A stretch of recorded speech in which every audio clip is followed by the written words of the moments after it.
Let me say something that might make some people feel uncomfortable. Ghosting is not just how dating works now. It's not no big deal. It is not you should just move on. Ghosting is emotional abuse. And if you've ever been on the receiving end of it, you already know that it doesn't just hurt your feelings. It destabilizes you.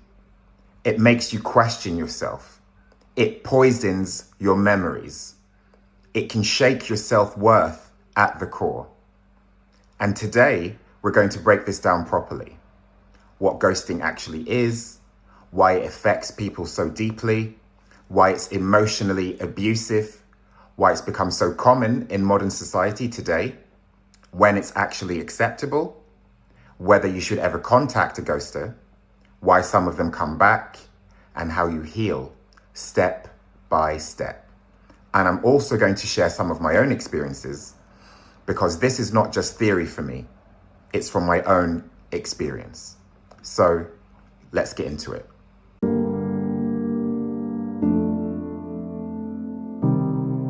So what is ghosting? Ghosting is the abrupt and unexplained end of communication with another person. No conversation, no closure, and no explanation. One day they're here, and the next day they vanish.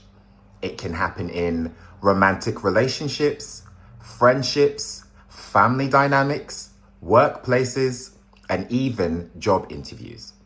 2 years ago, I went through an extensive job interview process. Multiple rounds, time, energy, and emotional investment.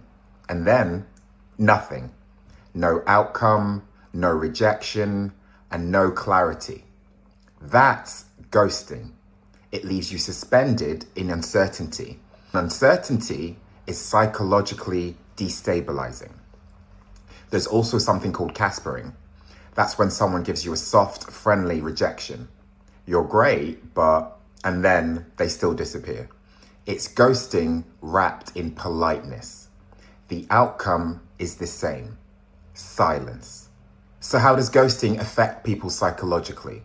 Our brains are wired to close loops. When something ends without explanation, the mind goes into overdrive trying to solve it. You ask yourself, why? What did I do? Was it my personality? Was it my body? Was it my worth?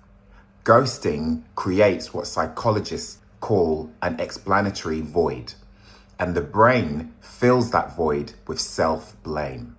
It triggers abandonment wounds, attachment trauma, anxiety, obsessive rumination, shame, and loss of control.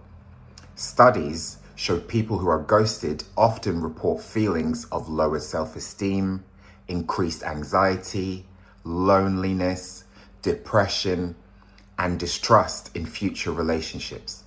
It can even mirror grief, because as a phenomenon, it feels like someone died. One moment they were there, and the next moment they were gone. Except they chose to disappear. That's what makes it heavier. So I've been ghosted a few times in my life. In my 20s, I had 2 friends cut off all contact with me. At the time, it hurt deeply. But now I can see something important. I was flaky. I was inconsistent. I wasn't capable of being the friend that they needed at that time. They didn't owe me continued access to them. And I actually respect that now. That's hindsight. But I've also experienced something much darker. A few years ago, during the worst period of my life, when I was suffering from major depression, anxiety, and suicidal thoughts, I told someone that I cared about that I'd planned to end my own life. And after I told them that, they ghosted me. Let me be very clear. Being ghosted during that time didn't just hurt my feelings. It destabilized me psychologically. It affected me mentally. It made me question my own self-worth during the lowest moment of my life. And later, I was told by someone else that this person did this as a punishment because they wanted me to chase them, to beg, to prove something. That is manipulation. And that's when ghosting moves from immaturity into something more sinister, because emotional abuse is not always loud. Sometimes it is silence. And the consequence, I look back at that person now and there are no happy memories. Every memory is poisoned. Ghosting rewrites history. It makes you question every interaction you ever had with that person, even the good ones. Now, here's the important part. I wouldn't change anything, because if that hadn't happened, I wouldn't have the abundance that I have in my life now. I wouldn't have the gratitude that I have now. And I wouldn't be sitting here having this conversation with you. Everything happens for a reason. Some people are removed from your life for your highest good. Trust that. A friend recently told me about someone he knows. She lived with her boyfriend of 2 years. They shared a home together. And one day she came back home from work and his bags were gone.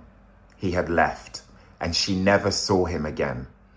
And at the same time, her father had just been diagnosed with stage 4 cancer. That's not dating culture. That's abandonment. And that kind of trauma leaves scars. So why is emotional abuse so sinister? Emotional abuse is dangerous because it's invisible. There are no bruises, no broken bones, just internal damage. Ghosting says, you don't deserve dignity, you don't deserve an explanation, you are disposable. That message can implant so deeply into someone's psyche. And if someone uses ghosting as punishment or control, that is psychological manipulation. So why do people ghost? Let's be nuanced. Not everyone who ghosts is evil. Psychologically, people ghost because they avoid conflict, they lack emotional maturity, they fear confrontation, they feel overwhelmed, they have avoidant attachment, they fear intimacy, they don't want to hurt you, or they simply lost interest and took the easy way out. Avoidant attachment styles often value independence above intimacy. As closeness increases, their nervous system perceives threat. Ghosting becomes deactivation. But here's the truth. Explanation does not erase impact. Intent does not erase damage. So why is ghosting a modern day phenomenon? 3 cultural shifts have amplified ghosting. The first one is technology. Easy access, then easy exit. The second one is paradox of choice. There are endless dating options. The third one is reduced accountability, especially if you have no shared social circles with the other person. Swipe culture creates disposability. People become profiles, not humans. We also live in a society where many people lack emotional regulation skills due to intergenerational trauma. If you were never taught how to handle conflict, then you disappear. Easy in, easy out. So how can you heal from being ghosted? Now I'm going to go through a step-by-step guide. Save this. Step 1, accept silence as the answer. No response is a response. Step 2, stop chasing closure. Closure rarely comes from the ghoster. Step 3, delete their number. Delete them from social media, delete photographs, remove all painful reminders. Out of sight helps your nervous system settle. Step 4, allow grief, even if it was short term. Step 5, stop blaming yourself. Their behavior reflects their capacity and not your own worth. Step 6, redirect rumination. When you catch yourself spiraling, consciously move your energy somewhere else. Step 7, rebuild your self-trust. Ask yourself, what did I learn? What will I tolerate next time? And what do I need to do now? Step 8, seek therapy if needed. There is no weakness in asking for help or support. So, should you ever contact the ghoster? The short answer is no. And there are 6 reasons why. The first one is they already chose silence. The second one is they avoided accountability once, So it's likely that they'll do it again. The third one is they lack empathy. The fourth one is you may actually feel worse hearing the truth. The fifth one is you risk reopening the wound. And the final one is it doesn't matter why, they did it. Closure is internal. It comes from within. Reaching out often keeps the attachment alive. Wanting closure is often disguised hope. So, do ghosters ever return? Sometimes, yes, they do. Avoidants go through something called separation elation. And then later on, they feel nostalgia. When they think you've moved on, they may reappear. Watching your stories from fake profiles, liking posts, sending hey stranger DMs. If they return, ask yourself, are they consistent? Have they taken accountability? Have they addressed what happened? If not, history may repeat itself. So sometimes ghosting is actually acceptable. Let's be balanced. Ghosting is acceptable when there is abuse, there are serious boundary violations, there is stalking, there is manipulation, there is danger. If someone refuses to respect no, in those cases, it's not ghosting, it's self-protection. Choose safety over etiquette, always. So what is closure? Closure is resolution, but it doesn't come from someone who already showed you that they avoid accountability. You create closure by accepting reality, feeling your emotions, learning the lesson, reclaiming control, letting unanswered questions exist. Ask yourself, what do I need to accept? What can I control now? What did I learn? When you feel sad, you can support yourself by putting your hand on your heart and telling yourself, I am safe, I am supported, this will pass, because it will. So my final message is, being ghosted feels like rejection, but rejection is actually redirection.